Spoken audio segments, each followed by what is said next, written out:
News scale live में आपका स्वागत है। प्रसंगवश में आज वरिष्ठ पत्रकार रमेश शर्मा करेंगे विशेष चर्चा। और सवाल वही जो देश पूछ रहा है, क्या राजनीति में अगले 24 घंटे में आने वाला है भूचाल? कौन है जेपस्टिन जिसने सियासी गलियारों में मचा दी है हलचल?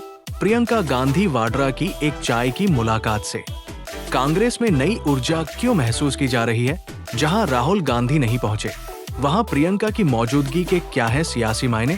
हिजाब प्रकरण में नया मोड़। डॉक्टर नसरत परवीन कल क्या बड़ा फैसला लेने जा रही हैं? और महाराष्ट्र के पूर्व मुख्यमंत्री पृथ्वीराज चव्हाण की भविष्यवाणी जो बदल सकती है आने वाले दिनों की राजनीति की तस्वीर। इन तमाम बड़े सवालों, सटीक विश्लेषण और बेबाक राय के साथ बने रहिए न्यूज स्केल लाइव के साथ। नमस्कार, प्रसंगस में आप सभी का स्वागत है। प्रसंगस में आज बहुत चौंकाने वाली खबरें आएंगी। खबरें चौंकाने वाली मिल रही है तो मैं भी चाहता हूँ कि कुछ खबरों को आपके सामने शेयर करूँ। हालांकि कुछ खबरें ऐसी है जो सोशल मीडिया पे हैं, अधिकांश सोशल मीडिया पे हैं, और कई खबरें ऐसी है जो आप तक पहुँचनी भी जरूरी है। जिसमें सबसे बड़ी बात है कि अमेरिका के अंदर जेफरी एप्स्टीन नाम का एक व्यक्ति है जिसकी हालांकि उसकी डेथ हो गई है। डेथ होने के बाद में जब उसकी जांच पड़ताल चली तो कुछ फाइल्स उसके यहाँ से मिली है। वो फाइल बताया जाता है कि एक बहुत बड़ा विस्फोट करने वाली है।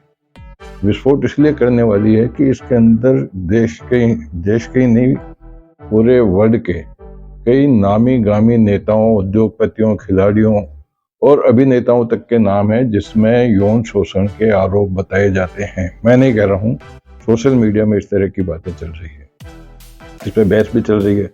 बड़े बड़े पत्रकार जो सोशल मीडिया के अंदर अपनी बहस करते हैं उसमें भी काफ़ी कुछ जो चर्चाएं इशू को लेकर। सबसे बड़ी बात है कि इस तरह की चर्चाएं होती है तो सोशल मीडिया पर, क्योंकि उसकी हजारों की संख्या में व्यूअरशिप देखने को आ रही है। मैंने भी उन वीडियो को देखा है और उसी के आधार मानते हुए मैं भी उस बात को भी करूंगा। इसके साथ साथ में बात करेंगे आज। कल मैंने आपको बताया था कि प्रियंका गांधी कल नितिन गडकरी से मिली थी, जिसके बाद में कांग्रेसियों में कुछ हद तक एक खुशी का माहौल इस तरह का था कि एक संकेत मिल रहा था कि प्रियंका गांधी कांग्रेस का अच्छी तरह से नेतृत्व कर रही है। लेकिन उससे भी बड़ी बात आज जब मिली, जब एक परिपाटी होती है कि लोकसभा का जब संसद काल समाप्त होता है तो उसके बाद में स्पीकर की तरफ से टी पार्टी दी जाती है, जिसको कस्टमाइज्ड पार्टी कहा जाता है। उस पार्टी के अंदर सभी सांसदों को आमंत्रित किया जाता है। लेकिन जैसा जानकारी में आया है कि विपक्ष, विशेष रूप से नेता विपक्ष राहुल गांधी उसका बहिष्कार करते रहे हैं। लेकिन चौंकाने वाली बात यह है कि आज प्रियंका गांधी भी नरेंद्र मोदी के साथ में चाय पीती हुई नजर आई। पहली बार, फर्स्ट टाइम इस तरह का मौका हुआ। और इससे भी बड़ी बात है कि जब प्रियंका गांधी जहां चाय पार्टी होने वाली थी वहां जब वो पहुंची तो नरेंद्र मोदी के सामने केंद्रीय मंत्री रिजिजू बैठे हुए थे।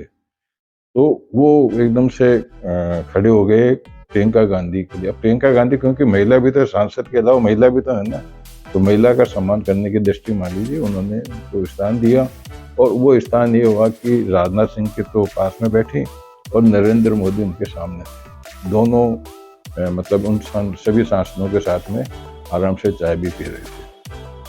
बीच बीच में कुछ ऐसे माहौल भी आए जो हंसी के थे और एक दूसरे से क्या बातें हुई ये तो कुछ नहीं कहा जा सकता है कि आपस में पूरा माहौल बना हुआ था, एक खुशी का माहौल था। लेकिन एक टीवी चैनल के माध्यम से ऐसी जानकारी मिली है कि प्रियंका गांधी भी काफ़ी अच्छे मूड में थी।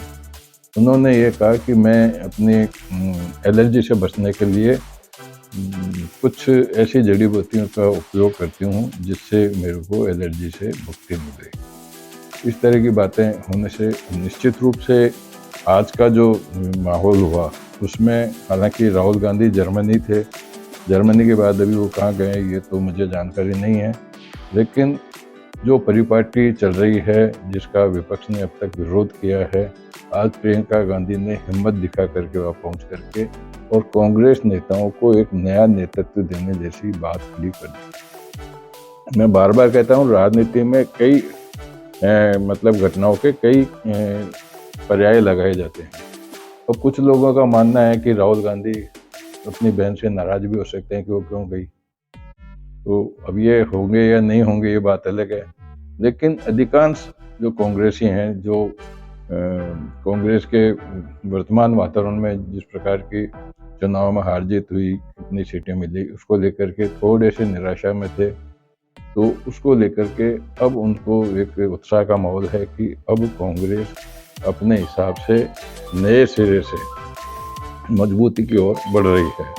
तो कुल मिलाकर के यह बात तो है ही है, लेकिन इसकी तारीफ भी की जानी चाहिए कि जब 7 दिनों तक, 7 दिनों तो क्या, अभी 2 ढाई 3 हफ्ते तक ये जो काफ़ी बहस मुद्दे हुए, सब कुछ हुआ, उसको लेकर के कल भी एक नया वातावरण था और आज भी एक वातावरण था, वातावरण बहुत बड़ा था।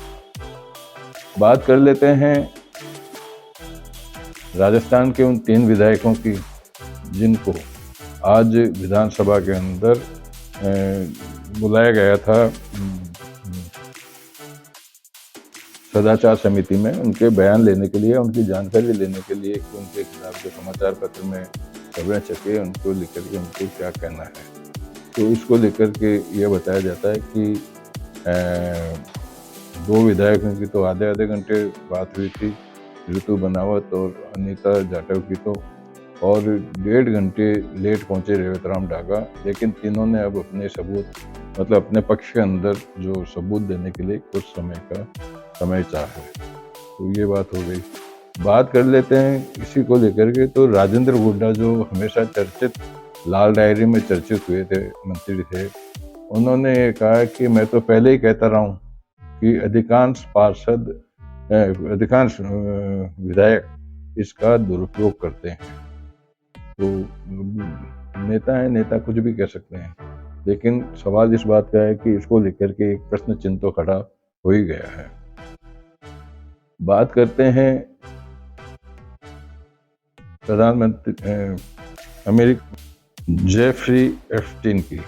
जेफरी एप्स्टीन, वहाँ बताया जाता है कि अब क्या है कि कोई भी आदमी चर्चा में आता है तो पहले उसकी जन्म पत्री देख ली जाती है। जन्म पत्री का मतलब उसका पुराना इतिहास बताया जाता है कि वो मात्र ग्रेजुएट भी नहीं था, मात्र 10वीं पास था, और धीरे धीरे बैंक में नौकरी करने के बाद में वो बहुत ऐसी हैसियत बना ली उसने कि अमेरिका में जो भी लोग जाते थे, बड़े बड़े नेता हों, उद्योगपति हों, धनाढ्य लोग हों, वो उनके संपर्क में रहते थे।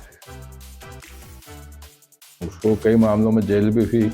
जेल में उसकी निगरानी इस तरीके की गई कि 24 घंटे सीसीटीवी कैमरे की कैद नज़र बनाई हुई थी उस पर कि कोई गलत काम नहीं कर रहा, लेकिन वो उसने अपने आप ख़त्म कर लिया जेल में।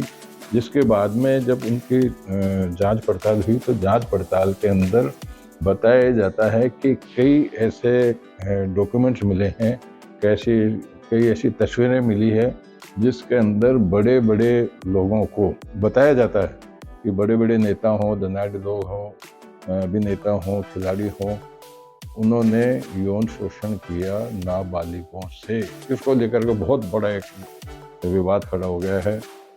उसमें तारीख बताई गई थी कि 19 तारीख को इसको, हालांकि 19 फोटोएं पहले जारी कर चुके हैं, आज 19 तारीख को उसमें डेडलाइन थी कि सारी लगभग 90 फोटोएं जो सार्वजनिक की जाएगी।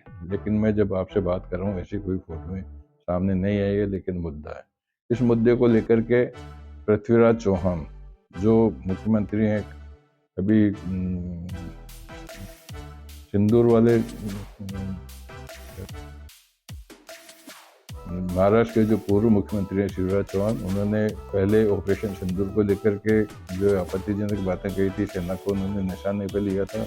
अब उन्होंने कहा कि प्रधानमंत्री नरेंद्र मोदी का कभी भी इस्तीफा हो सकता है, और सबसे बड़ी बात यह है, उन्होंने ये भी कहा कि जो नया प्रधानमंत्री होगा वो मराठा होगा। और कुल मिलाकर के इस तरह की चर्चाएं हो रही है राजनीति में जरा सा भी कुछ हो तो तिल का ताड़ बना दिया जाता है। तो तिल के ताड़ बनाने के पीछे अभी तक किसी तरह की कोई हकीकत नहीं है, किसी तरह का कोई सबूत नहीं है और किसी प्रकार की विश्वास करने जैसी बात भी नहीं है। लेकिन कई जो सोशल मीडिया में जो डिबेट्स चल रही हैं टीवी पर, उसमें एक कैबिनेट मंत्री का भी नाम उसमें बताया जाता है, लेकिन हम उसकी पुष्टि नहीं कर सकते। जब तक किसी चीज़ का कोई सत्यापित प्रमाणित मुद्दा सामने नहीं आएगा, प्रमाण सामने नहीं आएगा, इस तरह की बातें करना गलत है। चलते चलते बात कर लेते हैं डॉक्टर नुसरत परवीन की, जो 4-5 दिन पहले निशेष बाबू के द्वारा हिजाब उठाए के जाने के बाद में चर्चा में आई थी। वो डॉक्टर हैं, उनको नियुक्ति पत्र देते समय ये मामला हुआ था, लेकिन इसको लेकर के भी काफ़ी कुछ बवाल मचा हुआ है। पुलिस में मुकदमे दर्ज हो गए हैं, एफआईआर दर्ज हो गई और निंदा भी काफ़ी हो रही है। लेकिन अब ये जानकारी मिली है कि वो स्वयं, जैसी मुझे जानकारी मिली है कि वो स्वयं इन सब चीज़ों से नाराज़ नहीं है। 4 दिनों से भले ही वो कॉलेज नहीं गई हों जहाँ उनको जाना था, लेकिन बताया जाता है, सूत्र बता रहे हैं कि कल वो पटना के सदर अस्पताल में जहाँ उनको नियुक्ति दी गई है, कल अपना पदभार ग्रहण कर लेंगे। कुल मिलाकर के आज के प्रसंग को उसको यहीं विराम देते हैं। सोशल मीडिया पर आधारित जो खबरें हैं वो मैंने आपके सामने रखी है। कल फिर किसी प्रसंग के साथ मैं आपके सामने उपस्थित होऊंगा। तब तक के लिए नमस्कार।